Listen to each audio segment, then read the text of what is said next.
Hello, friends, it's Simone. It's time for Sunday chat, and I thought I would film along when I was going to um, make my 20 good things that happened in 2020 list.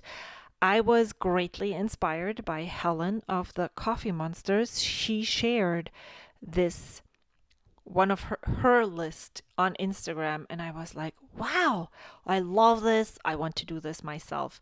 But with all the inspiration that I see, there is always some things that are different. So I decided to use watercolor and use my Hobonichi cousin. I'm using the last 2 days of December, and I don't really know when I filmed this. In the end of December, or actually all through December, I did not use the daily pages for the actual day. I just considered each page as a new clean slate so that I could journal, and whether it was that day or it wasn't didn't matter. Yeah. Um I'm Right now I'm actually working in the Hobonichi Cousin Day Free. And it is super interesting to see how differently I am treating the notebook when it is not dated. I will be flipping through um, the journal every month, so you can see how far I'm progressing. Um, but yeah, even just what day is today? January 8th, 8 days into this new journal, I can see a huge difference. And I think I'm very happy about the fact that the pages aren't dated. I have to go as far as saying that I'm not even sure I would go for another planner with monthly pages, or maybe even go to just a regular Tomoe River notebook. I have been intrigued by the Cosmo Air Light that Sarah Martinez uses. She has been raving about it in her on her channel.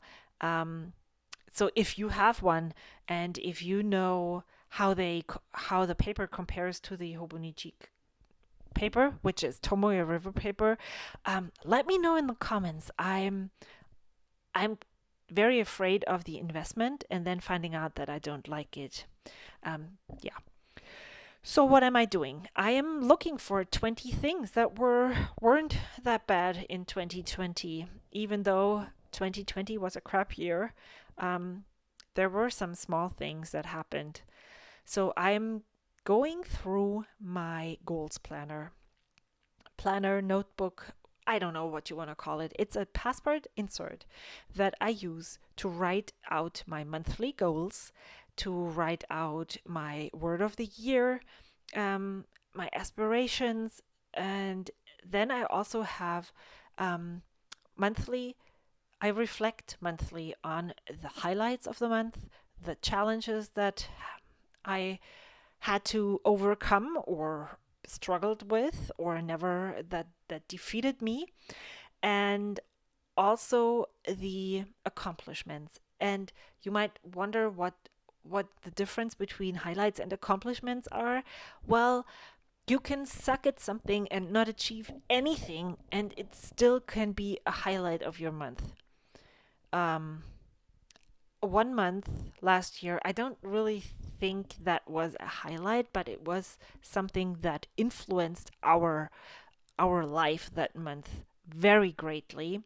So I put down the fires in the Bay Area here in California, um, because we just stayed home. I mean, we were already staying home, but we stayed home. We didn't go hiking, we didn't go outside. We had just started going outside, and then, bam, it started burning. Wow, cool. Um, so I went through that list. I didn't write down anything for I think July, August, and September, or 3 months were still empty. And so I just decided to be, since I needed the information for this spread, I decided to go ahead and suck it up and go through my planner and look through all the things that happened. Um, and I found things that we did that were highlights, and I found things that sucked, and I found things that I accomplished. And so I wrote them in there, and I'm super happy because that goals notebook is done as well. And I think I'm going to share a flip through that notebook in next week. So if you're interested in how I've been using it, then yeah, check back on Tuesday. So, yeah. Did you see the smudges that I made when I was writing? The watercolor wasn't dry. The water, the frame that I made, the watercolor just wasn't dry yet on that specific part, and so I smudged it.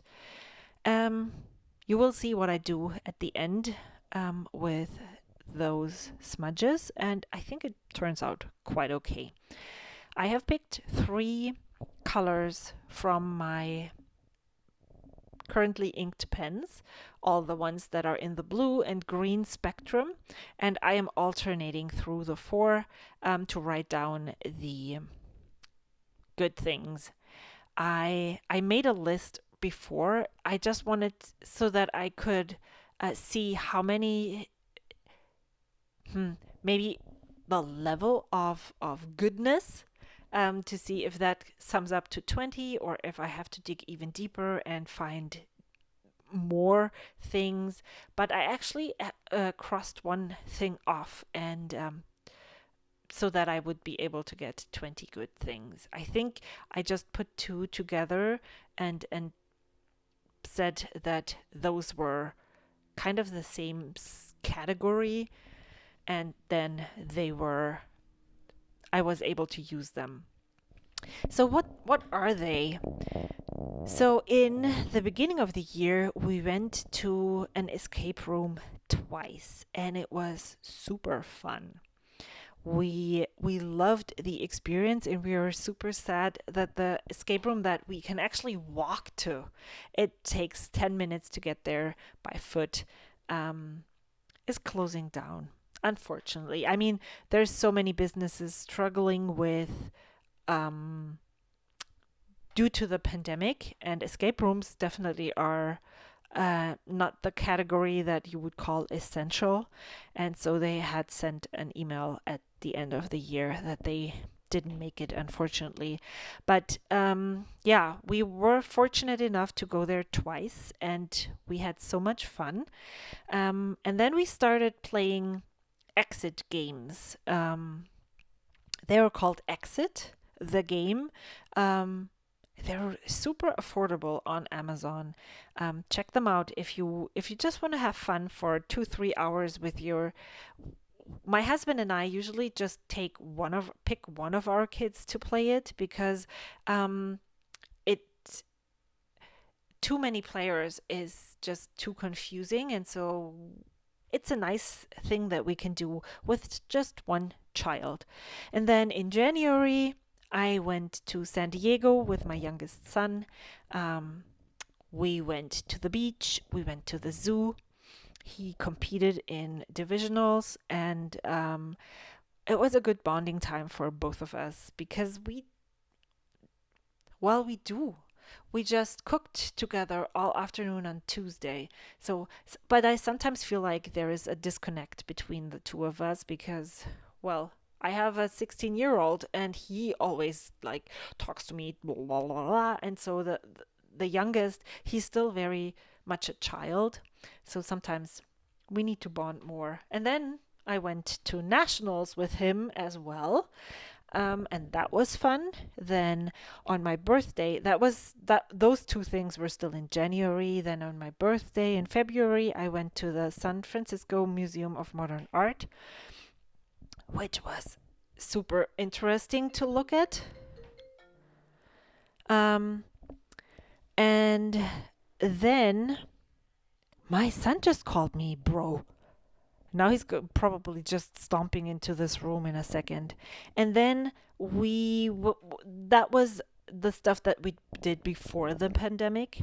And then the rest is all pandemic stuff. So in my sister's birthday was in April. And then by that time, we had already been in quarantine for um, a month.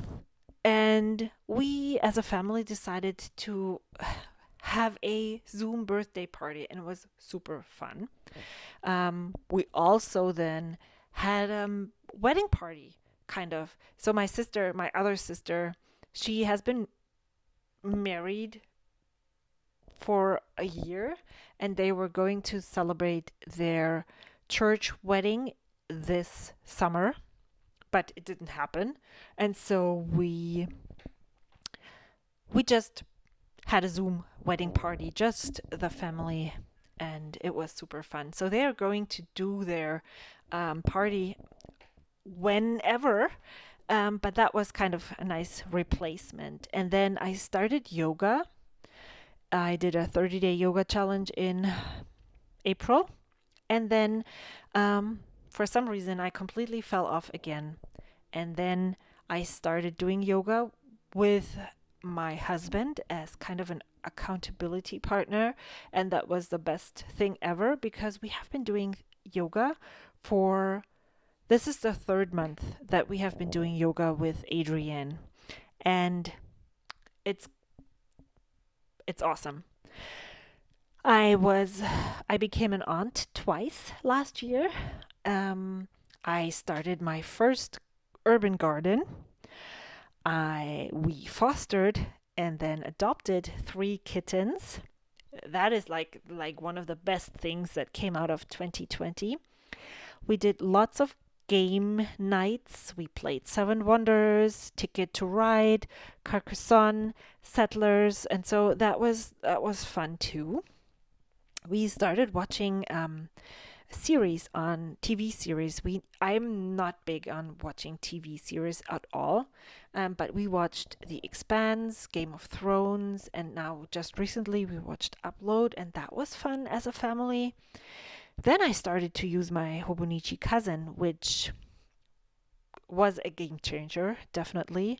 I finished 2 pairs of socks. I two My 2 oldest sons changed to a different kind of school, and we really like it there a lot. They have only experienced it from the virtual side, but I can't wait until they can go back there in person and see how learning in that school is going to be. We have already, how do you say that? Um, Signed our youngest up for that school as well. And then I started to set myself weekend goals, and there's lots of weekend goals videos on this channel. It has changed the way I experience my weekends. It's not how much I accomplish or anything. It's just it's when often when I'm during weekends I don't do anything. I just chill, which is cool. And nothing is wrong with that. But when I often noticed that I'm not satisfied. I'm not relaxed as much as I thought I was going to be. And so before I start the weekend, I just think, what do I need to fill my cup to get back into the rough life on Monday? And then I try to do those things, and that helps a lot. Knowing what would actually fill my cup, and then making an effort to actually do these things. I was able to reach 5,000 YouTube subscribers, so that was like youpee! Thank you so much to everyone who helped me achieve that goal. Um, I organized the 2020 Planner Advent, and I was so happy that Ali, Amanda, Dakshina, and John participated. And yeah, I think we did something really, really great. I wasn't able to achieve that without them, and I'm really grateful that they said yes and participated. So then I found an amazing local planner group that I can actually meet in person when this is over, which I'm so looking forward to. And I started making vinyls with my cutting machine. You don't want to know how long I have been in possession of a cutting machine because it's embarrassing. And to top that off, I will need to put on my 21 good things that happened in 2021. I started cutting free printables with my cutting machine. Wow. Yeah, let's not talk about that. And then, last but not least, I started walking with my boys. I really, it started out of the need to get them out of the house for them to get some vitamin D, fresh air, body movement. And since their lunch times is different, their school ending is different, I decided to, yeah, are you free now? Okay, let's go. Um, and going just with one son is a game changer as well because I get to talk to this one child. It's a mom son bonding experience. Like the parent guides will always tell you, but it is different. You connect with your child on a very different level. And and even though we live this closely together through this pandemic, because of this pandemic, um it doesn't necessarily mean we connect, we actually know how they are. We don't. We just like tolerate each other. We get through each day, and we hope to um yeah, not get into too many fights, and maybe fly under the radar, and mom doesn't notice that I have been in front of my screen for the past 9 hours, and if I don't say anything, then maybe she doesn't notice. And so it is it's good. It's nice to check in with them during the walks. And well, I fell off because my husband has been occupying my walking time recently. But yeah, I need to make an effort to get that going again because I noticed that they really enjoyed having that time with me by themselves. And I didn't really talk about what I did on the screen. You could definitely see what I did. I went through my stickers. I picked out a sticker for each thing that we did. Sometimes it's a bit stretch of imagination, but hey, it works. Have you done one of those lists? Were you inspired by anyone on Instagram or YouTube to do one? If you haven't done it, I would highly recommend it. It I'm looking back at 2020 in a different light. I hope to see you soon. Until then, bye.